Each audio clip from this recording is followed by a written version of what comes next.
Evergreen, Oregon, March 2025.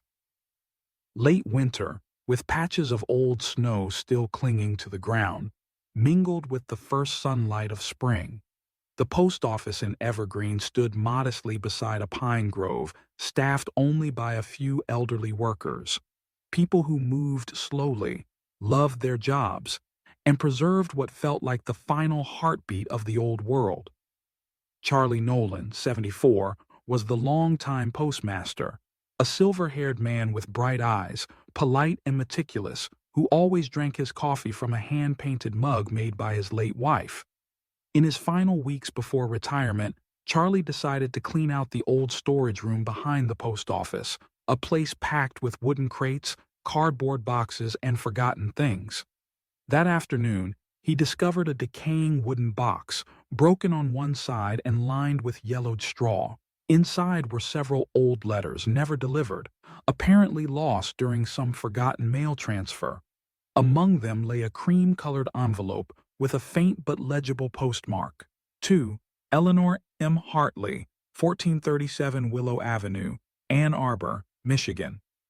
Date in the upper left corner, May 17, 1962. Charlie held the letter in silence for a long time. A strange feeling rose inside him, as if he had just touched the heartbeat of someone long gone. This letter might once have meant everything. He sat down, opened his laptop, and began searching for the recipient in public record databases. Ash Hollow, California. 3 weeks later, Eleanor Hartley, now 80, lived in a small wooden house by the forest. A gray-white house with a repaired shingled roof, a picket fence, and an old swing under a red maple tree.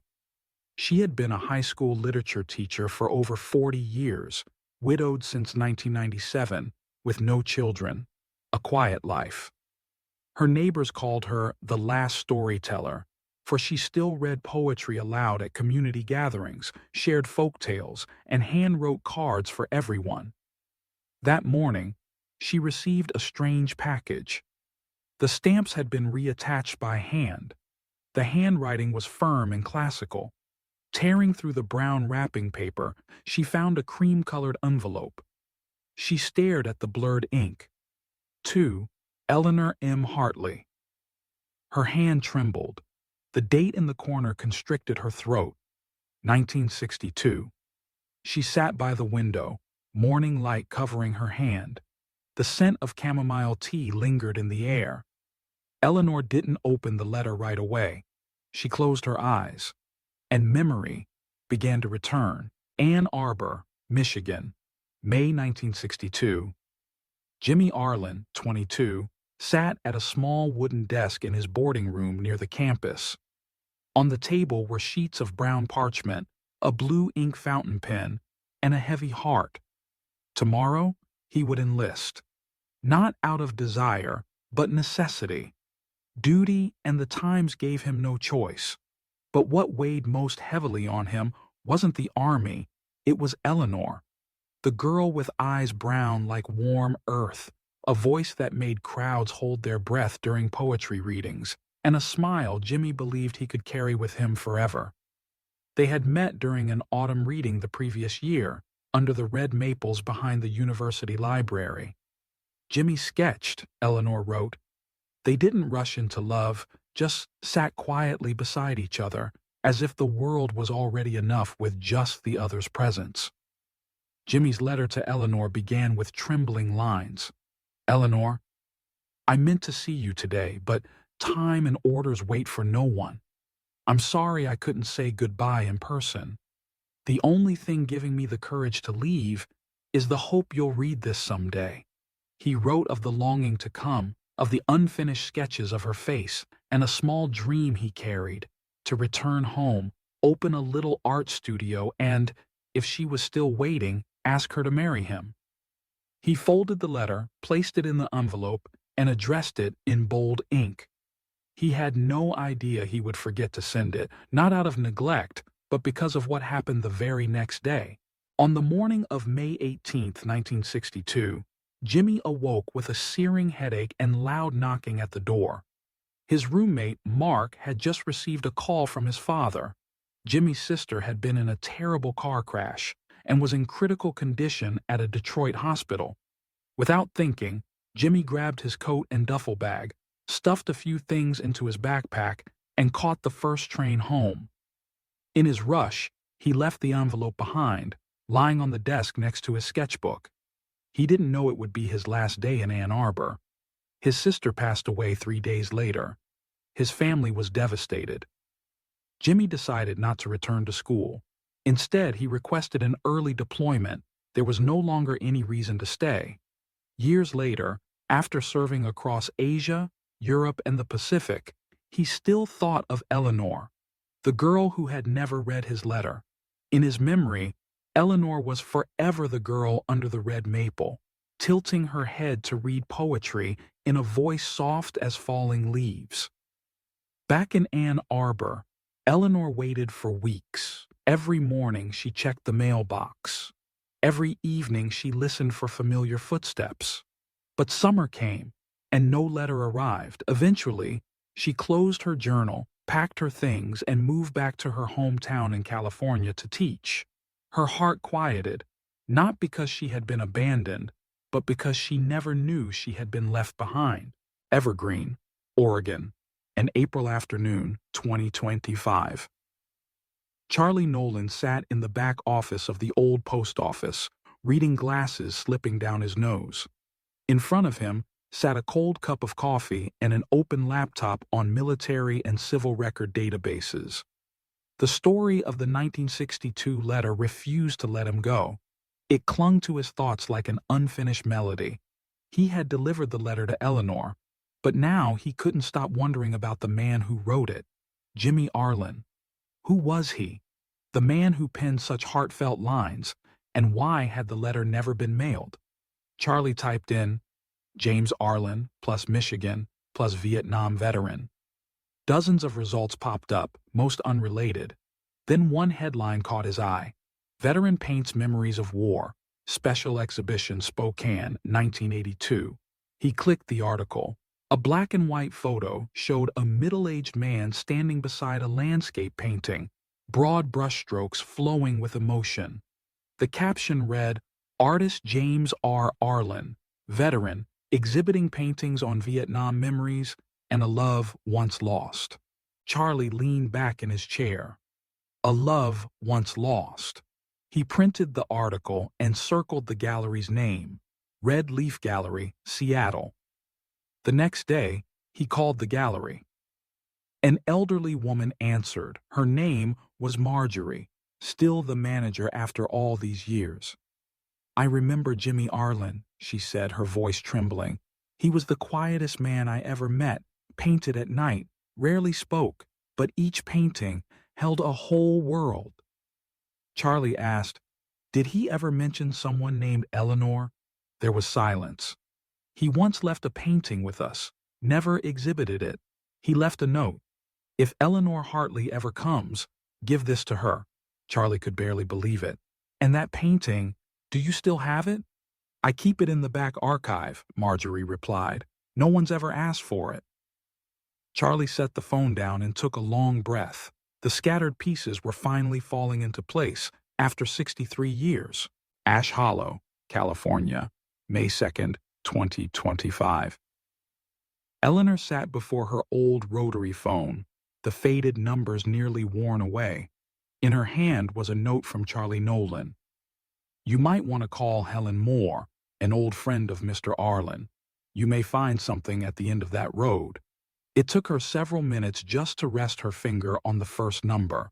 It had been years since she had called anyone from the old address book.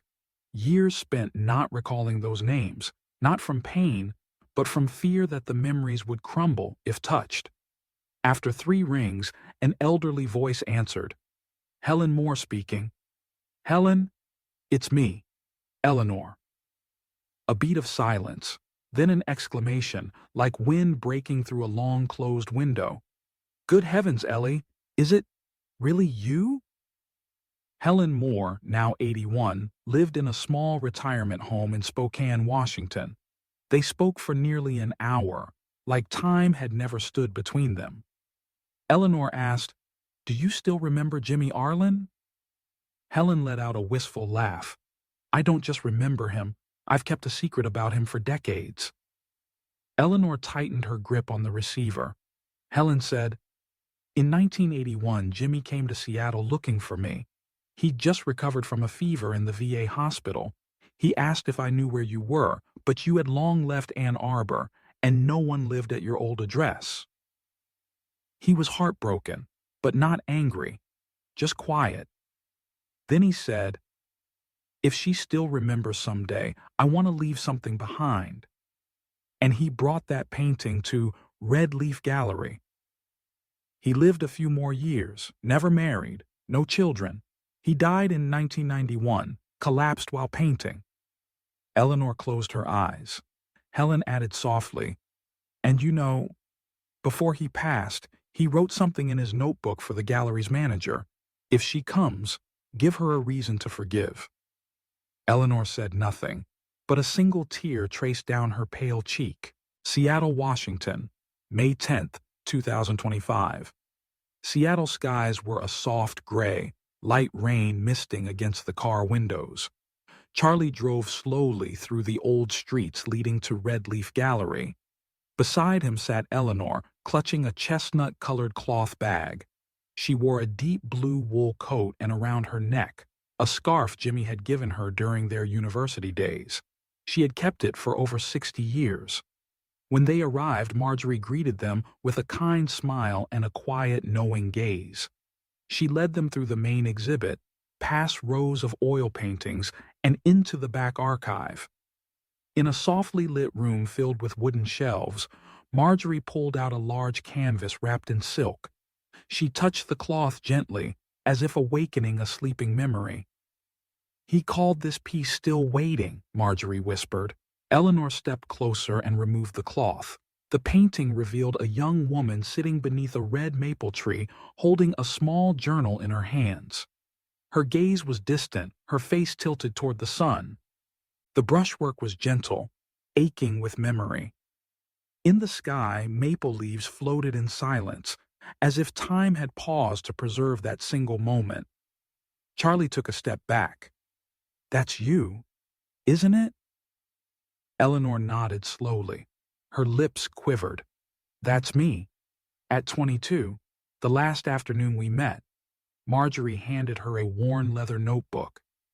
"He left this with the painting. You should keep it." Eleanor opened to the first page. Jimmy's handwriting read, "If one day you receive this, know that the love I sent never lost its way." Part 8. A promise, no longer too late. Seattle, Washington, late afternoon, May 10th, 2025. Eleanor sat alone in a quiet corner of the gallery, Jimmy's notebook resting on her lap. Faint sunlight filtered through the frosted glass, tinting the pages with the soft gold of dusk. She turned each page slowly, almost afraid to shatter the fragile emotions left behind. The blue ink had faded, but the feeling remained. "I thought I could forget you, but every time I paint, your image returns. Beneath the maple tree, you tilt your head, smile, and recite some verse I never remember fully, but the feeling, that never leaves. I don't know why I forgot to send the letter. Maybe I was afraid. Maybe I thought you deserved someone more certain, more whole, but I never loved anyone else. Even when the world changed, you were the only autumn I ever kept." Eleanor closed the notebook. Her heart felt unusually at peace, not because the pain had vanished, but because it had finally found its answer. An old promise, finally, had a destination. Charlie returned with 2 paper cups of coffee. "The gallery said you can take the painting and the journal. They said, he left everything in your name." Eleanor smiled. "Thank you, Charlie. Without you, I would never have known." Charlie shook his head. "It wasn't me. The letter found its own way back." They looked once more at the painting. Outside, the breeze stirred the curtains softly, like a whisper from the past finally coming home. Ash Hollow, California, May 20th, 2025. The community center of the small town of Ash Hollow had never been so full. Chairs lined the wooden hallway, tea and cookies laid out on long tables, and a handwritten sign on the wall read, "May Storytelling Session, the tale of a letter lost for 6 decades." Eleanor sat on a cushioned chair at the front of the room, the painting propped on an easel behind her. She wore a charcoal gray dress, a blue silk scarf around her wrist. Her eyes gleamed with serenity. Charlie sat beside her, holding a printed copy of the old letter. In front of them sat dozens of people, neighbors, former students, families, and a group of high schoolers invited by their literature teacher. Eleanor stood. The room slowly fell into silence. "A few weeks ago," she began, "I received a letter postmarked 1962. The writer was someone I loved when I was young. The letter never reached me until this year." She told the story in a voice calm and warm. Every chapter, a piece of the puzzle. Jimmy, their final meeting, the lost painting, the rediscovered journal. With each detail, the room held its breath. No one cried from sadness, but from the completeness of it all. "What's strange," Eleanor said, "is that I don't feel the letter came late. It arrived when I was finally quiet enough to hear it." A student asked, "Did you forgive him?" Eleanor smiled. "I was never angry. I just didn't understand. And understanding," she said gently, "is the truest form of love." The afternoon passed like a soft sonata. Before closing, Eleanor read aloud a line from Jimmy's notebook. "If one day you receive this, know that the love I sent never lost its way." Outside, the wind rustled lightly through the porch. Maple leaves tapped the window pane, and the town felt as though it had held on to something precious. Ash Hollow, California, early morning, May 21st, 2025. Morning light filtered through the window, resting on the wooden table by the porch. Eleanor sat there, holding an old fountain pen. A sheet of paper lay in front of her. She had brewed a pot of tea, slipped on a thin wool cardigan, and placed Jimmy's notebook beside her, like an old friend quietly keeping her company. For the first time in over 60 years, she wrote to the man who was no longer in this world. "Jimmy, I received your letter. Not in that summer long ago, but in this spring, when my hair is white and my hands no longer steady. But my heart still recognized your voice. Through every blurred line of ink, I once wondered what happened. I was sad, disappointed, and then I forgot. Or thought I had. But reading your letter, everything returned, so vividly, it felt like just yesterday. I don't blame you. I never was angry. I only regret that we lost the time we could have shared. But now, with your letter, your painting, and everything you left behind, I feel like I've been given back a piece of my youth. I told our story to the whole town, and they listened, as if it were their own. I will keep your painting by the window. Every morning when the light passes through the maple leaves, I will see the 22-year-old me again, and I'll see you somewhere in that light. Thank you for loving me, even in silence, and thank you, dear letter, for finding your way home. Eleanor." She placed the letter in an envelope, no address written, only the words, "Has arrived." Then she walked out to the porch and placed it beneath the painting. The wind stirred gently, lifting the paper's edge, like a soft reply. Eleanor sat down and sipped her tea. She closed her eyes. Nothing left unanswered. Everything had found where it belonged.